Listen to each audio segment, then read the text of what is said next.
result with somebody, framing it around option 4 is much easier to understand. So quickly, I'm going to go through, I don't know how I just ran out of time again. I'm going to go through the using your data, because this is part of the making sure your evaluation is worthwhile. So it's important to select the right strategy, build a meaningful message, and ensure accuracy. So different types of audiences tend to have different preferences. That doesn't mean everybody in this type of audience has the same preference, but these are some themes that we've seen over time. So, in order to make your message memorable, it's helpful if you have a clear message, you use the right findings, the ones that are most compelling, that it's relevant to your key audience, and it's actionable. So that's one piece about that interpretation. What do you do with this information?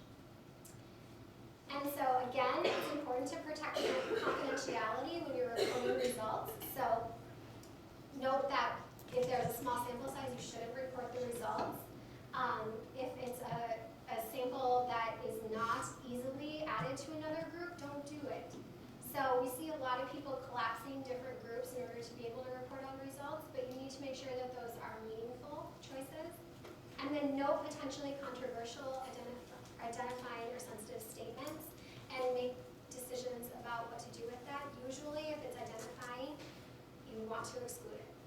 That includes quotes, it includes numbers. So make sure that your math is correct.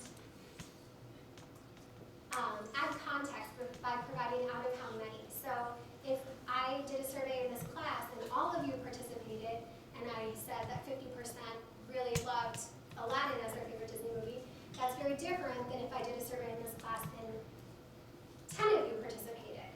So it adds a different context. Describe who said it. So this is where like that coalition members survey can be helpful if not all coalition members took the survey. And then make sure you correctly represent what people said. In particular, it's helpful to share results back with people so they know that you did use their information the way that you said that you were going to. So you want to make sure that when you do that, their thoughts are represented in the way that they offered them to you.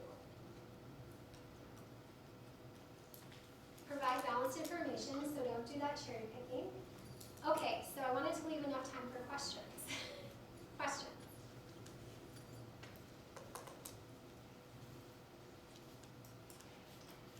I can go back and do more about this reporting.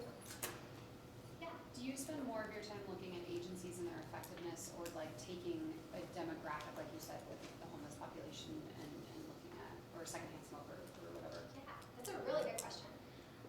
So do I spend more time working with agencies and looking at their effectiveness, or more time looking at specific populations or phenomena?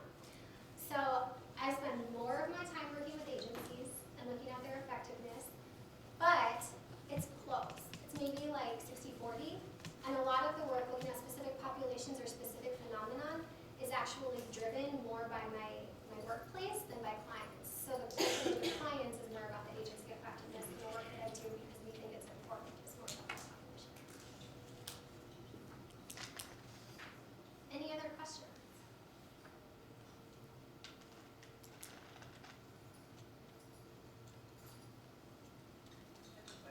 Okay. So when you were talking about the cultural liaisons, Yes. I was wondering if you have any tips about how to find an appropriate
bit from it about how you got into this position?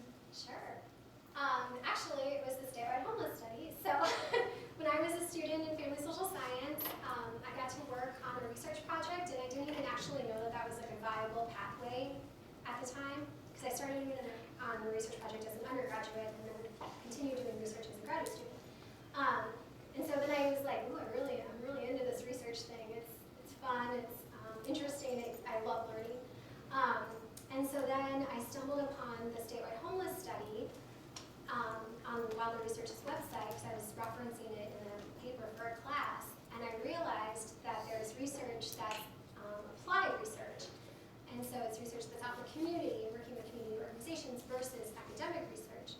And that was very appealing to me. So I kind of watched the job board, and I saw a job pop up and applied for it, and here I am 9 years later. So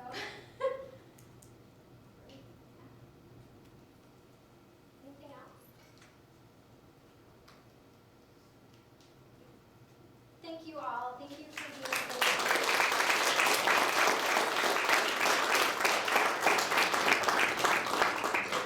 Thank you so much for, you do such a good job of taking a